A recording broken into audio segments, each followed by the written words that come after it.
전능하신 하나님 말씀 낭독 진리 추구에 관하여 어떻게 진리를 추구해야 하는가? 14. 2. 육적인 정욕에 대해 방종하다. 마귀에서 환생한 부류가 지닌 삿된 측면의 본성 본질과 관련하여 지난번에 음란함과 음탕함도 언급했다. 이것은 육적인 정욕의 두 가지 모습이다. 이 두 가지 외에 한 가지 측면이 더 있는데 바로 방탕함이다. 방탕함은 음란함, 음탕함과 관련 있는 외적인 행위 혹은 인성의 살아냄이다. 음란함과 방탕함은 보통 함께 쓰인다. 방탕함이 무슨 뜻인지 아느냐? 방탕함은 방종하다는 뜻으로 난잡하고 절제하지 않는다는 말이다.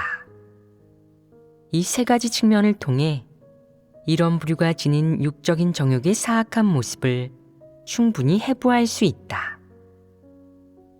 성인이라면 음란함, 음탕함, 방탕함이라는 세 가지 모습은 다 이해할 수 있을 것이다.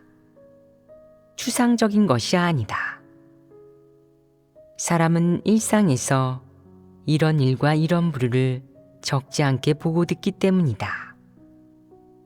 그렇다면 이런 부류는 주로 어떤 모습을 보이느냐? 바로 남녀 간에 절제하지 않고 지켜야 할 선이 없으며 염치도 없는 모습을 보인다. 그들은 정욕에 대해 대단히 방종하고 자제하지 않으며 조금도 절제하지 않는다. 아울러 정욕에 대해 방종하는 것을 결코 수치스러워하지도 않는다. 이런 부류는 나이나 성별, 혼인 여부를 불문하고 이성에 대한 흥미와 관심이 대단하다. 어느 무리에서든 흥미를 느끼는 이성에게 관심을 보인다. 이 관심은 단순히 몇 번 더 쳐다보고 상대방과 수다를 떨거나 정상적으로 교류하는 것이 아니라 남녀 간의 정욕에 빠져 연인 관계가 되는 것을 말한다. 그는 좋아하는 대상에 대해서는 나이가 몇이든 상대방이 동의하든 말든 자기 마음에만 들면 능동적으로 꼬시는 것도 모자라 이상한 행동이나 행위로 상대방의 주의를 끈다.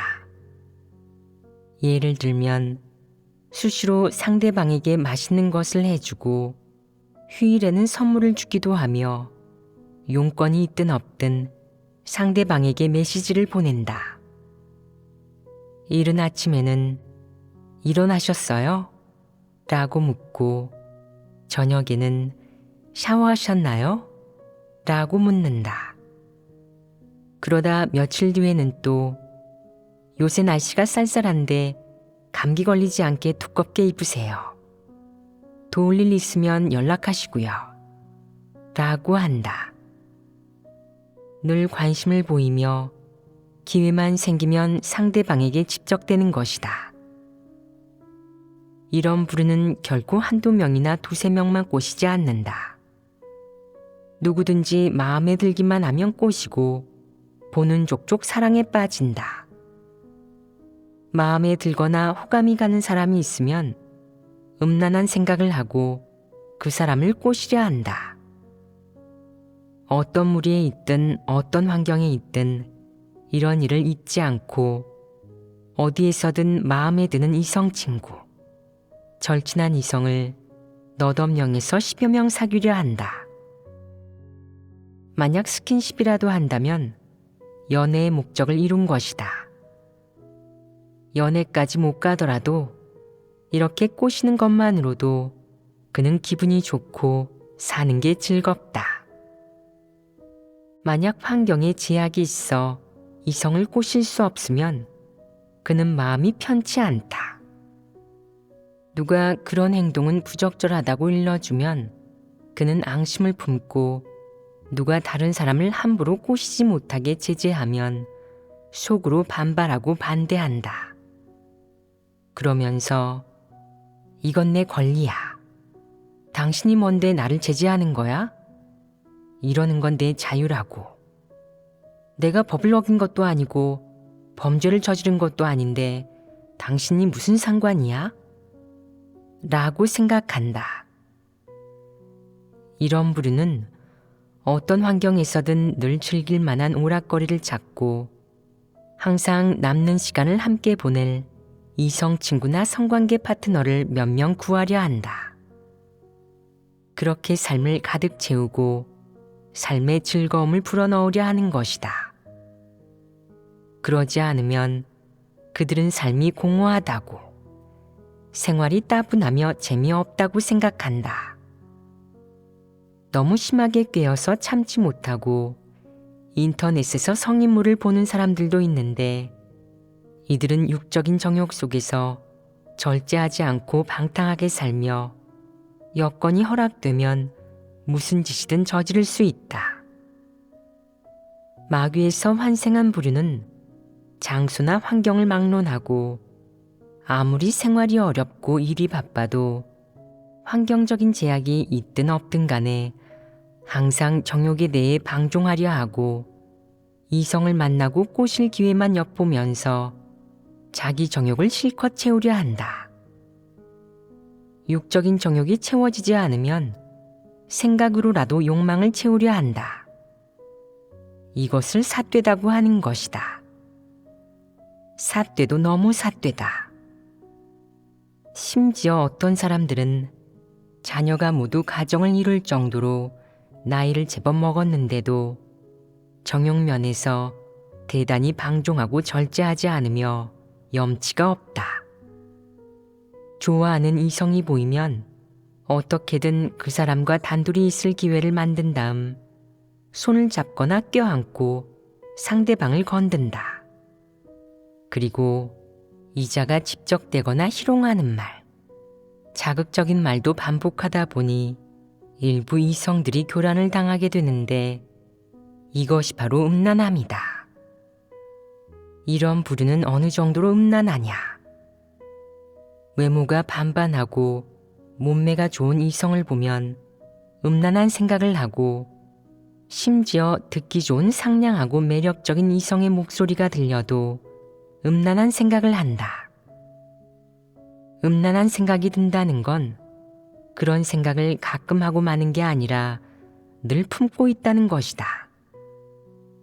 밥을 먹을 때도 일할 때도 생각하고 꿈을 꾸면서도 생각한다. 매일 마음속에 이런 음란한 생각이 가득한 것이다. 그는 음란함이라는 사악한 본질을 지니고 있기 때문에 전혀 절제하지 않고 육적인 정욕에 대해 방종한다. 심지어 집안 형편이 좋고 부유한 사람, 즉 부잣집 딸이나 돈 많은 사모님을 보거나 키 크고 잘생긴 부자, 부유한 사업가를 보면 음란한 생각을 품는다. 말해보아라. 이 얼마나 심각하게 음란한 놈이냐. 이보다 더한 놈도 있다. 교회에 노래를 잘하는 형제가 한 명 있었다.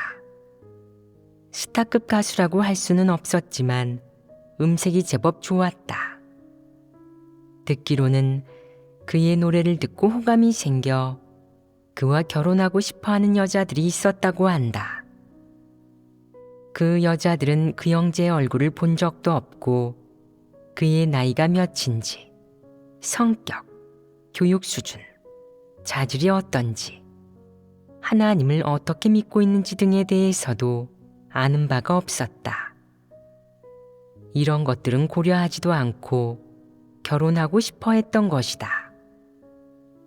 오직 목소리만 듣고 음란한 생각을 품었으니 이 마귀는 삿된 성품을 가지고 있지 않느냐. 정상적인 사람은 누가 노래를 잘 부르면 기껏해야 조금 부러워하는 정도이지 절대 결혼할 생각은 하지 않는다. 정말 결혼하고 싶다면 그의 인품과 가정 환경을 알아본 다음 결정해야 한다. 예를 들어 그 사람이 몇 살인지, 외모나 인품, 가정이 어떤지 등 각 측면이 모두 마음에 들어야 결혼 문제를 고려해 볼 수 있는 것이다. 하지만 마귀 부류는 다르다. 어떤 여자는 노래를 잘 부르는 남자를 보면 결혼하고 싶어 하고, 어떤 남자는 예쁜 여자를 보면 결혼하고 싶어 한다. 이런 사람은 끔찍하지 않으냐? 끔찍하고 역겹다. 지위나 지식이 있고 언변이 좋으며 한 분야에 특기가 있는 사람을 보거나 예쁘거나 잘생긴 사람을 보면 음란한 생각을 한다. 이런 사람을 보면 눈을 떼지 못하고 계속 지켜보면서 속으로는 별의별 생각을 다하고 정욕도 들끓는다. 음란한 생각이 드는 것이다. 어떤 사람이 항상 이성에게서 눈을 못 떼고 많이 쳐다보는지 살펴보아라. 심지어 사악한 눈빛을 보이거나 입을 벌리고 침을 흘리는 사람도 있다. 음란한 생각을 하는 것이다. 음란한 생각이 들면 집적거리려 하는데 이를 삿되다고 한다. 어떤 상황이든 그의 눈과 귀, 그리고 육적인 정욕을 건드리기만 하면 음란한 생각을 하는 것이다.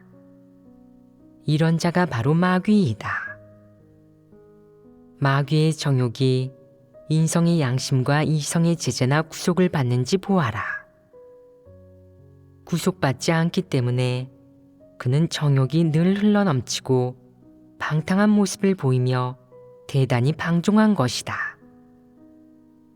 그는 주변에 사람들이 얼마나 있든, 자기가 몇 살이든, 상대방이 자기를 좋아하든 아니면 반감을 가지고 혐오하든 자기 마음에만 들면 음란한 생각을 하며 망상에 빠져서 최대한 자기 정욕을 채우려 한다. 역겹지 않으냐? 이런 부류는 대단히 음란하다. 그는 이성과 관계를 맺을 기회가 없어도 꼬시려 한다.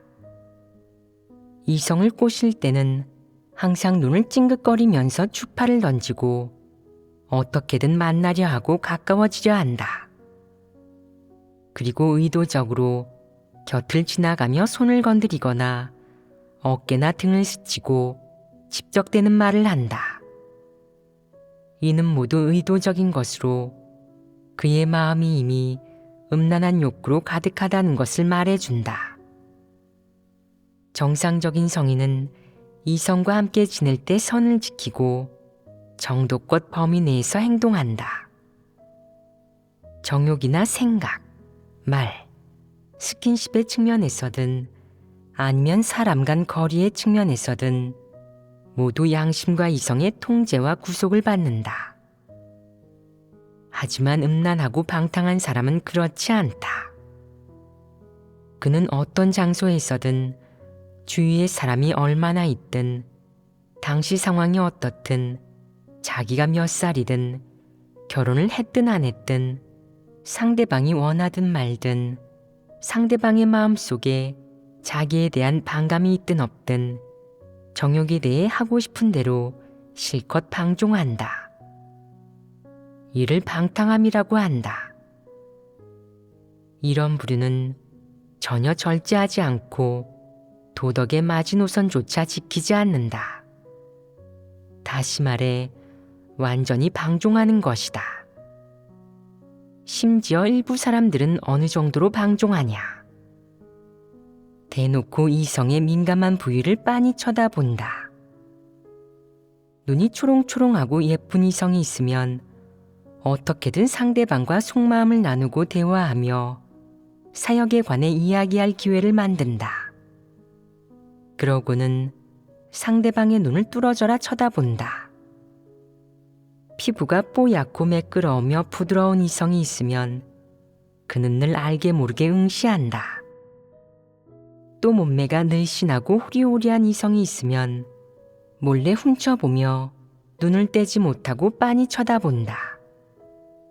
이것이 바로 정욕으로 가득한 것이다. 이런 사람은 삿되지 않으냐? 또 어떤 미성년자나 성인 기혼자는 늘 성인물이나 세계미인 대회를 본다. 거기에 나오는 여자들의 의상은 노출이 심해서 안목의 정욕을 채우기 충분하다. 그가 이렇게 방종할수록 그의 정욕과 음란한 생각은 한번 일어나면 걷잡을 수 없어지고 통제하기 어려워진다. 이것이 마귀가 지닌 한 측면의 모습이 아니겠느냐? 정상인이 이렇게 살겠느냐? 이렇게 처신하겠느냐? 비교적 보수적인 일부 동양 남성은 서양에 가서 많은 여성이 노출 심한 옷을 입고 다니는 걸 보면 호기심이 생겨서 더 쳐다보고 싶어 한다. 그러다 시간이 흘러 익숙해지면 호기심이 사라진다. 이것이 정상적인 모습이다. 그리고 일부 미혼자는 정욕에 호기심이 생기거나 간혹 어떤 객관적인 환경에서 그릇된 정욕이 생기는데 이는 모두 정상적인 생리적 반응이다. 이를 삿되다고 할 수는 없다. 하지만 마귀 부르는 보통 사람과 다르다.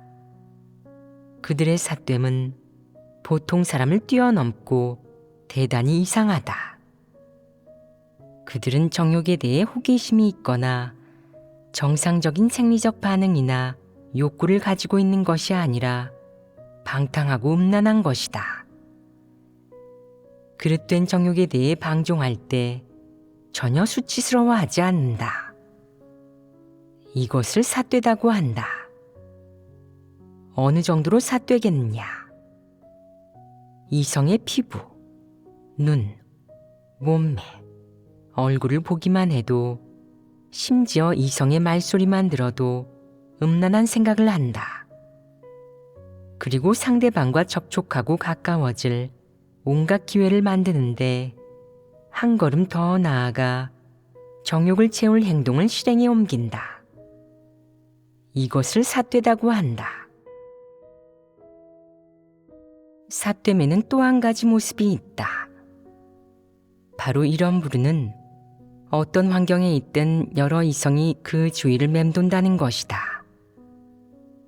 한 사람이 동시에 여러 이성을 꼬셔서 늘 여러 이성과 애매한 관계를 유지한다. 애매한 관계란 무엇이냐?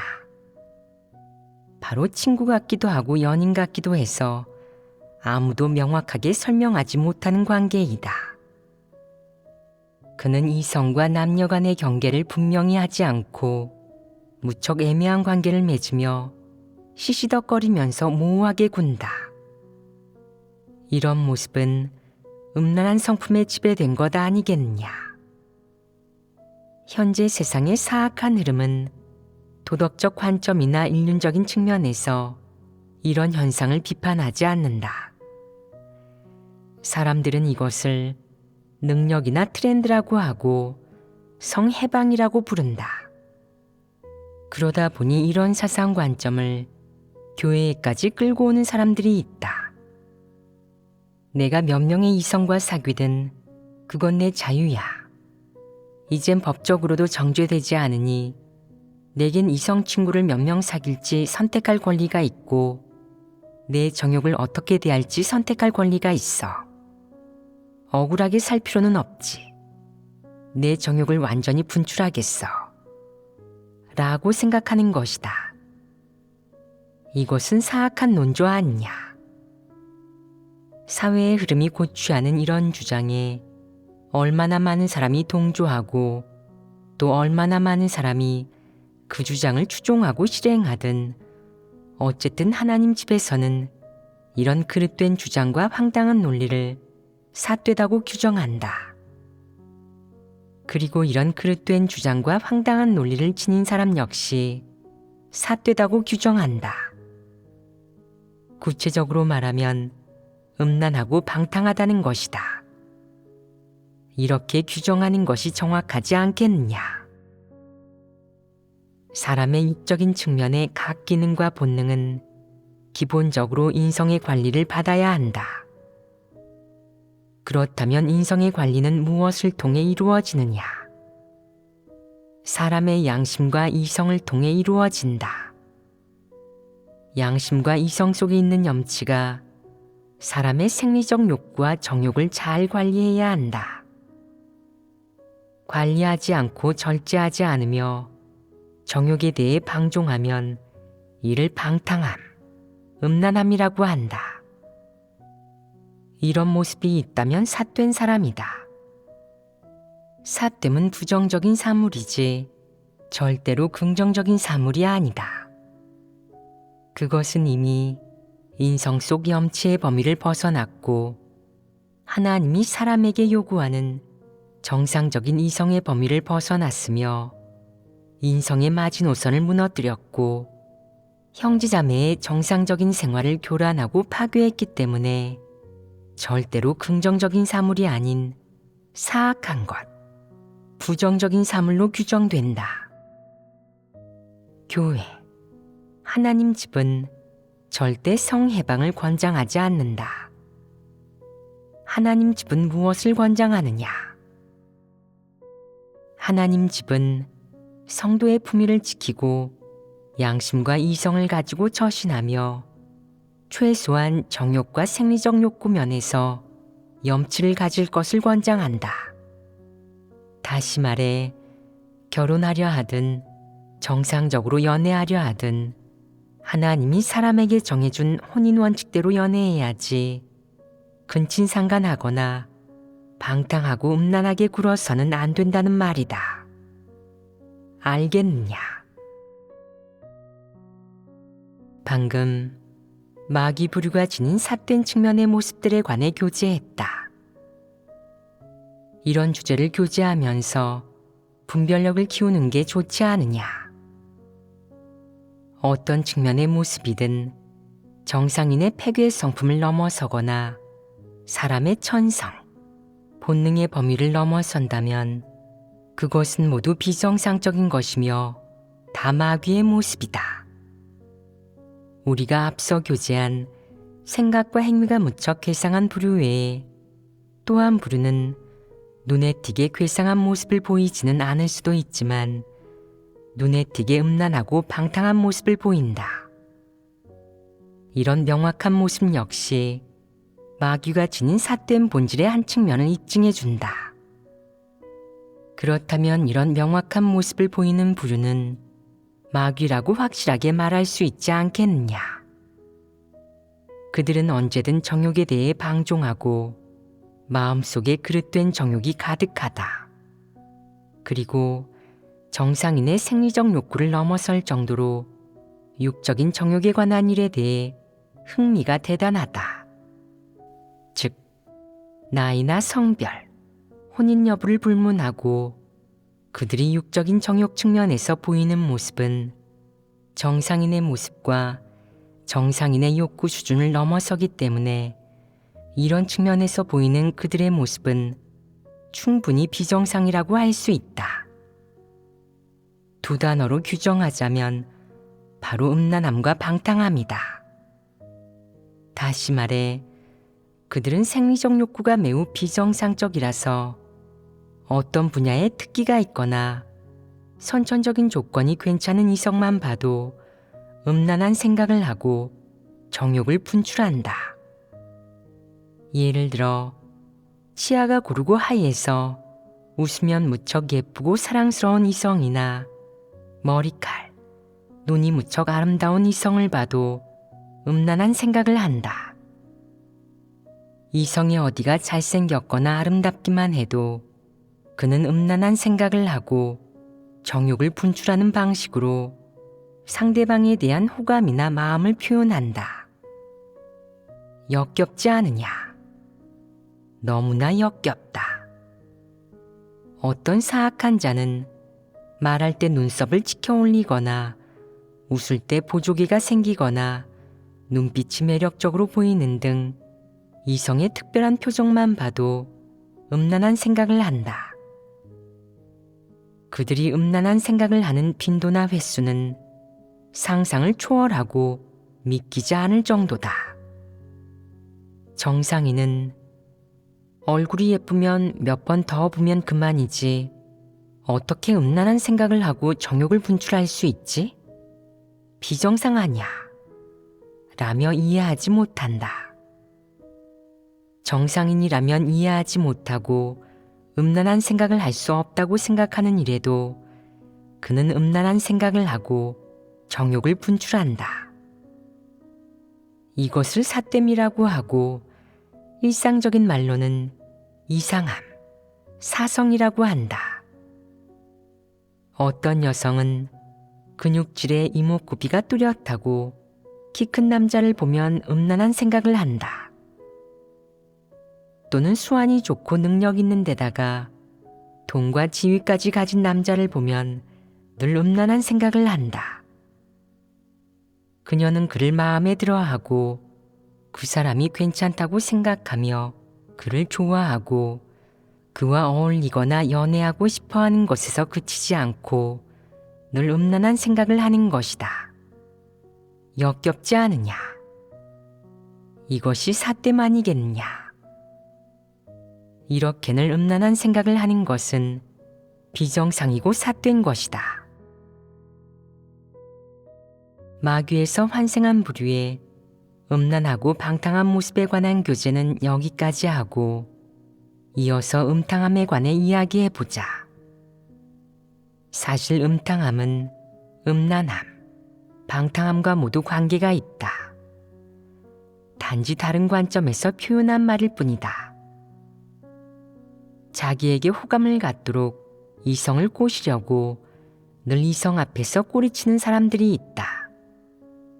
예를 들면 일부 여자들이 입술을 새빨갛고 요사스럽게 칠하고 눈화장도 요염하게 하기를 좋아하는 것, 나이를 제법 먹어서도 블러셔를 바르는 것, 남들이 몇 번이고 돌아보도록 옷돈을 섹시하고 매혹적으로 차려입고 말할 때도 남자들을 매료시킬 수 있게 아양을 떨고 애교를 부릴 생각만 하는 것 등이 있다. 남자의 경우 늘 여자들이 기댈 수 있는 건장한 어깨를 가진 영웅처럼 행세한다. 그리고 늘 여자 앞에서 근육을 자랑하면서 걸핏하면 상의를 벗어 복근을 보여준다. 이런 걸로 이성에게 어필하는 것이다. 그의 목적은 단순히 이성에게 호감을 얻거나 연애할 이성 친구를 사귀는 것에 그치지 않는다. 나아가 이성을 꼬셔서 자기에게 관심을 가지게 하고 정욕에 빠뜨리려는 것이다.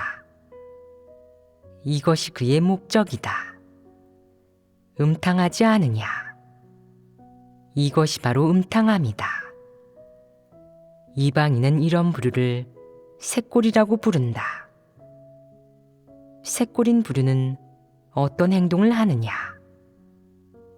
이 부류가 여자일 경우 립스틱 하나도 신중하게 고른다. 평범한 립글로스는 사용하지 않고 바르고 단정한 사람이 쓰는 립스틱은 격에 맞지 않는다며 쳐다보지도 않는다. 그저 바르면 대단히 섹시하고 매혹적으로 보이는 요사스러운 색깔만 골라 쓴다. 남자들이 보고 설레고 넋을 잃고 혼이 나가서 빠져들게 하려는 것이다. 그녀가 이성과 어울릴 때 늘 음탕한 모습을 드러내는 것은 다 정욕을 분출하는 것이고 이성을 꼬시려는 것이다. 이성이 많은 곳, 특히 자기가 좋아하는 유형의 이성이 많은 곳일수록 그녀는 더욱 활발하고 적극적으로 행동하며 자기를 드러내 보이려 애쓴다. 입담을 뽐내면서 말도 고상하게 하고 표정도 무척 신경 쓰며 옷도 무척 유염하게 차려입는다. 이것을 음탕하다고 한다. 음탕한 사람과 음란한 사람은 차이가 있느냐? 같은 부류 아니냐?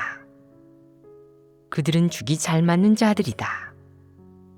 하나는 적극적으로 꼬시고 하나는 적극적으로 음란한 행동을 한다.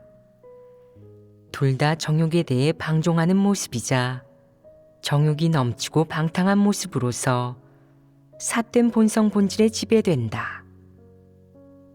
음탕한 부류는 남녀노소나 혼인 여부를 불문하고 어떤 장소에서든 자신의 행동을 절제하지 않으며 자신의 정욕을 억누르거나 관리하지도 않는다.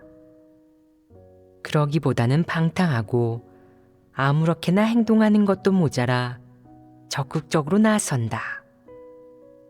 남다른 옷을 입고 남다른 표정과 말, 대화 방식, 그리고 남다른 행동으로 이성의 관심을 끌거나 이성이 자기에게 호응하며 넘어오게 하는 것이다. 그러니 이런 부류는 음란할 뿐만 아니라 음탕하기까지 하다. 확실히 음탕함이라는 말은 매우 역겹다. 어쨌든 이런 부류의 모습이 음란하든 음탕하든 그들이 정욕을 분출하는 방식은 다 방탕하고 정욕을 분출하는 성질 역시 다 방탕하다. 그들의 본질이 삿된 것이다. 이런 부류가 보이는 음란한 모습이든 음탕한 모습이든 모두 정상인의 생리적 욕구를 뛰어넘고 양심과 이성에도 구속받지 않는다. 따라서 이런 부류는 영락없는 사악한 자들이다. 어떤 관점에서 보든 그들은 좋은 사람이 아닌 마귀인 것이다. 어떤 무리이든 이런 마귀가 하나 있는 한 그 무리는 교란당한다. 바르고 단정한 사람은 이들을 역겨워하지만 분량이 작거나 아무런 분별력도 없고 아무런 주관도 없는 사람, 특히 동물에서 환생한 부류는 늘 그들에게 미혹당하고 괴롭힘당한다. 결론적으로 이런 측면의 사악한 모습을 지닌 마귀는 어떤 무리에서든 암적인 존재로서 다른 사람에게 아무런 유익이나 도움이 되지 않는다. 그들의 정욕이 늘 흘러넘쳐서 일부 사람들의 일상과 정상적인 사고를 자주 교란하기 때문이다. 너희가 말해 보아라. 음란한 사람, 방탕한 사람, 음탕한 사람 등의 사악한 부류가 분별하기 쉽지 않으냐. 성인이라면 모두 분별할 줄 안다. 이제는 아직 성인이 안 된 어린아이조차 분별할 수 있을 것이다. 그러니 대부분의 사람은 마귀의 사악한 본질을 지닌 사람을 접하면 감을 잡고 분별할 줄 알 것이다. 이것도 알아차리지 못할 정도로 어리석지는 않다. 그렇다면 이런 부류를 만나면 어떻게 대해야 하는지 알고 있느냐? 거부할 수 있겠느냐? 내 마음에 들지 않는 사람을 만난다면 아마 거부할 수 있을 것이다. 그런데 만약 그 사람이 내 마음에 드는 꿈에 그리던 연인이나 이상형이라면 거부하기 쉽겠느냐? 그가 이런 부류라는 것을 뻔히 알면서도 그의 외모가 너무나도 매력적이거나 그가 특정 분야에서 가지고 있는 특기에 매료되어 마음을 빼앗기고 그에게 빠져버린다면 이런 상황에서는 거부하기 쉽지 않을 것이다. 내가 만약 거부하지 않는다면 위험해지지 않겠느냐? 그렇습니다. 시험에 빠지게 됩니다. 단지 시험에 빠질 뿐이겠느냐? 정욕의 소용돌이에 휘말리게 된다. 정욕의 소용돌이에 빠진 사람이 스스로 헤어나오기가 쉽겠느냐? 그가 내게 관심을 가지고 너를 배려해 주면서 아껴주고 보살펴 주는 데다가 계속해서 작은 선심을 쓴다면 너는 마음이 녹아내리고 세상에 나한테 이렇게 잘해주는 사람은 없어. 이 사람이 나의 백마탄 왕자, 꿈에 그리던 연인이야 라고 생각할 것이다. 그가 음란하고 방탕한 사람이라면 다른 사람한테도 그럴 거라는 사실을 너는 모른다. 너는 그의 수많은 이성 친구 중 한 명이다. 그에게 너는 단지 기나긴 인생길에서 스쳐 지나가는 손님이자 휴게소일 뿐이다. 그가 너를 실컷 가지고 놀다가 내게서 아무런 매력도 느끼지 못하게 되면 너는 버림받을 것이다. 그는 헌옷이나 걸레짝을 버리듯 너를 매정하게 버릴 것이고 그때 너는 고통스러울 것이다. 그가 너를 버리려 할 때 울고불고 해도 소용없고 애원해도 소용없으며 무릎을 꿇어도 소용없다. 심지어 어떤 사람은 자살까지 하지만 그마저도 소용없다. 그의 마음을 움직일 수 없는 것이다. 더 이상 너에게 정욕을 느끼지 않게 되면 그는 내게 아무런 감정이 남아있지 않다고, 사랑하지 않게 되었다고 말할 것이다. 그러고는 너를 대신할 다른 사냥감을 찾아 나설 것이다. 그제서야 너는 이런 사람은 결혼 상대가 아니란 것을, 백마탄 왕자, 운명의 상대, 꿈에 그리던 연인 따위는 죄다 사람을 기만하는 속임수라는 것을 알게 된다. 그리고 정욕은 진정한 사랑이 아니라는 것도 알게 된다. 이런 음란하고 방탕한 사람은 누구와 연애하든 정욕만 품을 뿐 진정한 사랑은 하지 않는다. 그는 너와 영원히 함께할 생각이 전혀 없고 그 어떤 책임도 질 생각이 없다. 그저 정욕으로 가지고 놀 뿐이다. 실컷 가지고 놀다가 정욕이 채워지면 너에게 눈길 한번 주려 하지 않고 동정하는 것조차 귀찮아한다. 그에게 새 애인이 생기면 너는 퇴물이 되어 눈물을 훔칠 수밖에 없다. 이렇게 남자건 여자건 연애를 하거나 배우자를 찾다가 이런 사악한 자를 만날 때가 있다. 그가 음란한 생각으로 너를 꼬시는데 너는 그 사람이 너를 진심으로 사랑하는 줄 알고 평생의 행복을 그 사람에게 맡긴다. 그러다 버림받고 차이고 나서야 사람을 잘못 봤다는 것을 알게 된다. 그 사람은 인성이 있고 책임을 다하는 사람이 아니라 음란하고 방탕한 사람이라는 것을 말이다. 그때는 후회해도 늦다. 결혼 문제로 험난하고 굴곡진 길을 걷게 된 것이다. 정상이성을 가진 사람은 남에게 농락당한 일 하나로 평생 고통스러워한다. 하지만 마귀는 얼마나 많은 사람을 농락하든 개의치 않는다. 도리어 기뻐하고 즐거워하며 흡족해하면서 더 많은 이성을 꼬시고 농락하기를 갈망한다. 그는 그것을 평생의 행복으로 여기면서 그것을 수완, 능력이라고 부른다.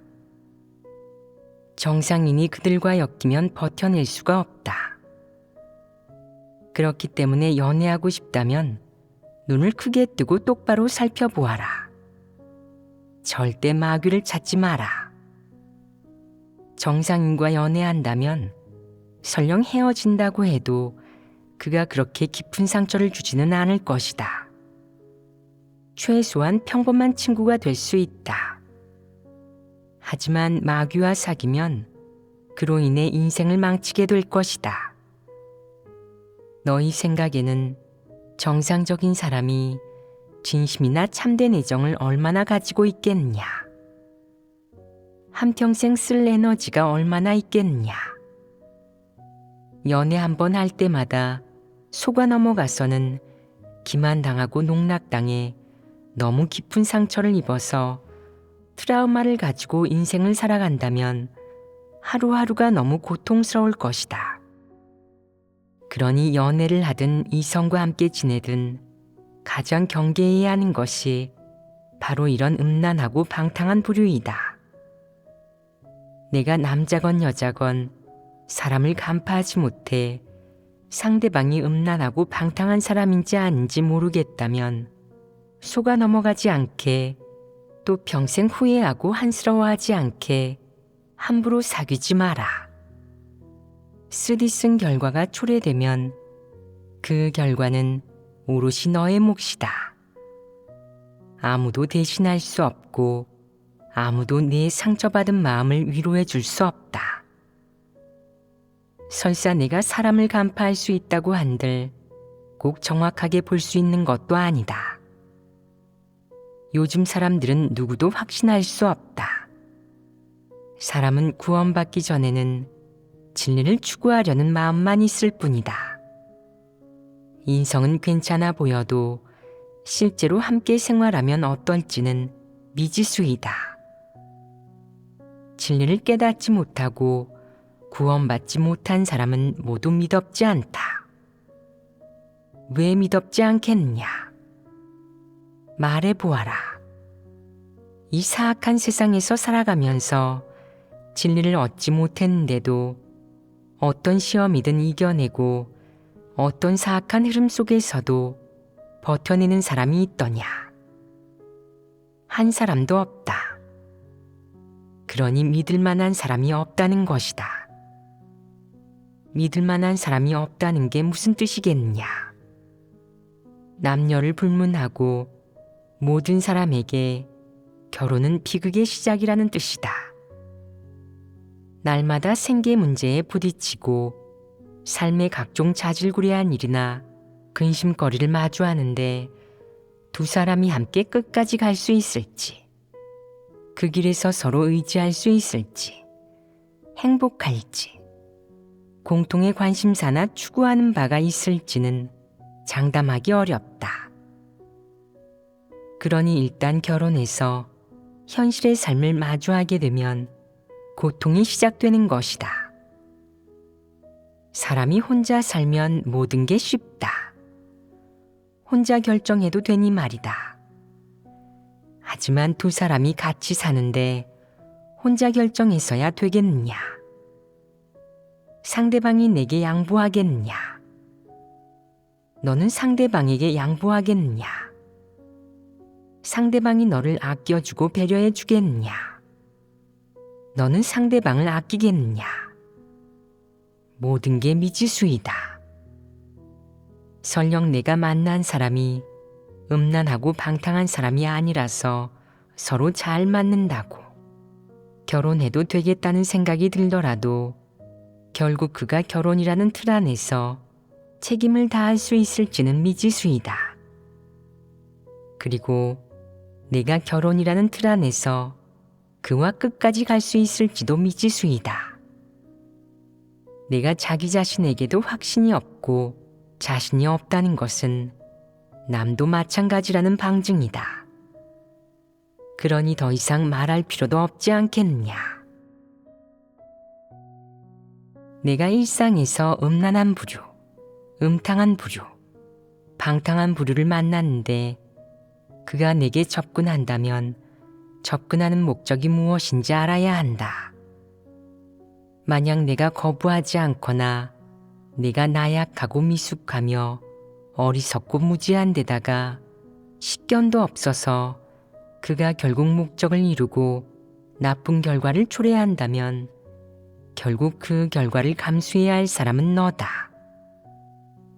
음란하고 방탕한 사람이나 마귀는 결코 정욕을 분출했다거나 부도덕한 짓을 저질렀다고 해서 자책하거나 뉘우치지 않는다.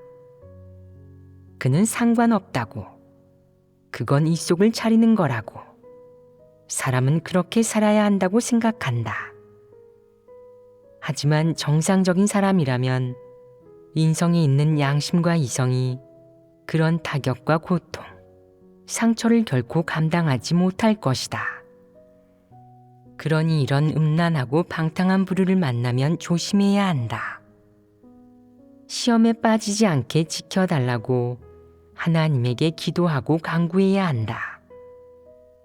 특히 상대방이 아주 능수능란한 연애 고수인데다가 꿈에 그리던 연인이자 이상형이라면 시험에 빠지고 돌이킬 수 없는 사태가 벌어지기 쉽다.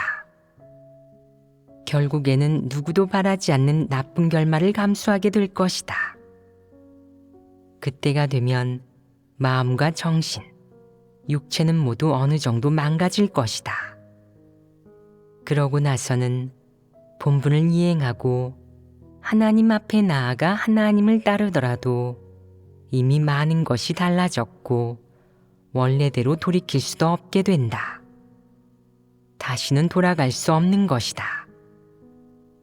일단 정욕 측면에서 비정상적인 경험을 하거나 우여곡절을 경험하면 사람의 마음 속에 안 좋은 흔적이 각인되는데 이런 흔적은 정상인의 경우 평생 쉽게 지우지 못한다. 시간이 조금씩 흐르면서 그런 기억과 아픔도 차츰 무뎌지지만 만약 그런 일이 내게 어느 정도 상처와 타격을 입혔다면 내 마음 속에서 영원히 떨쳐버릴 수 없는 악몽이 될 것이고 너는 평생 예전의 삶으로 돌아갈 수 없을 것이다. 그리고 내 내면 세계는 더 이상 예전처럼 순수하고 단순하지 않을 것이고 예전의 내적 상태를 회복할 수 없을 것이다. 그때는 내가 다시 본분을 이행해도 내 마음 속에 떨쳐내려야 떨쳐낼 수 없는 짐이 생긴다. 이 짐이란 무엇을 의미하겠느냐? 상처받는 과정에서 생긴 여러 기억을 말한다. 이 기억을 떠올리면 역겨운 동시에 내 마음과 감정이 늘 교란당한다. 그래서 내 내면 세계는 다시는 예전처럼 순수하고 단순할 수 없다고 하는 것이다. 내 감정 속에 정상인성에 있어서는 안 될 것들이 많이 생기는데 이는 내 생활과 본분 이행을 어느 정도 방해할 것이고 내가 하나님을 믿고 진리를 추구하는 것도 방해할 것이다. 이것을 짐이라고 한다. 따라서 나이가 몇이든 마귀와 사귀는 시험에 빠지면 자연스레 알 수 없는 침체된 감정에 빠지게 된다. 이는 정상인에게 바람직한 현상이 아니다.